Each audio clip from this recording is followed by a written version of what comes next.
పరిశుద్ధ గ్రంథం నుండి ఫిలిప్పీలకు రాసిన పత్రిక 3వ అధ్యాయము 13వ వచనము 14వ వచనములలో మనం పరిశీలన చేసినప్పుడు వెనుకున్న వాటినన్నిటి కూడా మర్చి ముందున్న వాటి కొరకై వేగరముగా పరిగెత్తే వారిగా ఉండాలి.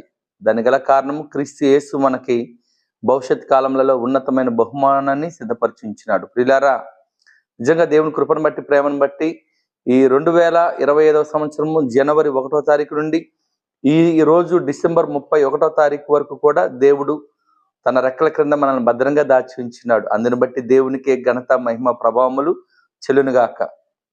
ఈ సంవత్సరంలో దేవుడు మనకు ఎన్నో అద్భుత కార్యాలు ఆశ్చర్య కార్యాలు చేసి ఉన్నాడు, ఎన్నో మేలులు చేసి ఉన్నాడు, ఎన్నో ఆశీర్వాదాలు మనకు అనుగ్రహించి ఉన్నాడు.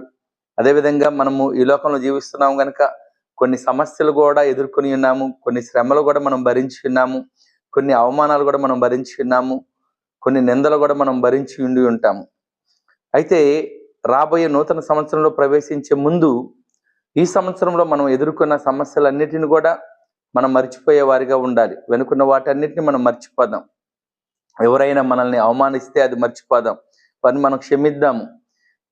ఎవరైనా మనల్ని నిందిస్తే మనము వారిని క్షమిద్దాము. అదేవిధంగా మనము ఎవరినైనా నిందిస్తే, ఎవరి ఎడలన్నా మనం కోపడితే, ఎవరి ఎడలన్నా మనం తప్పు చేస్తే వారిని మనం క్షమాపణ కోరుకుందాం.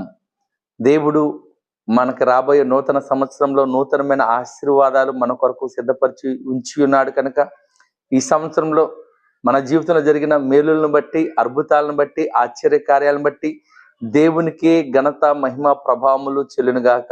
యేసు ప్రభువారి యొక్క ఉన్నతమైన బహుమానము పొందు నిమిత్తము విశ్వాసము కర్తయు దాన్ని కొనసాగించువాడు అయిన మన ప్రభు అయిన యేసుక్రీస్తు వారి వైపు చూస్తూ నూతన సంవత్సరంలోనికి మనం ప్రవేశించే వారిగా ఉండాలని తెలియజేయచ్చు. ఈ 2025వ సంవత్సరంలో దేవుడు చేసిన మేలన్నిటిని బట్టి కూడా మన ప్రభు అయిన యేసుక్రీస్తు వారికి ఘనత మహిమ ప్రభావములు చెల్లిస్తూ దేవుడి వాక్యమును దీవించి ఆశీర్వదించును గాక.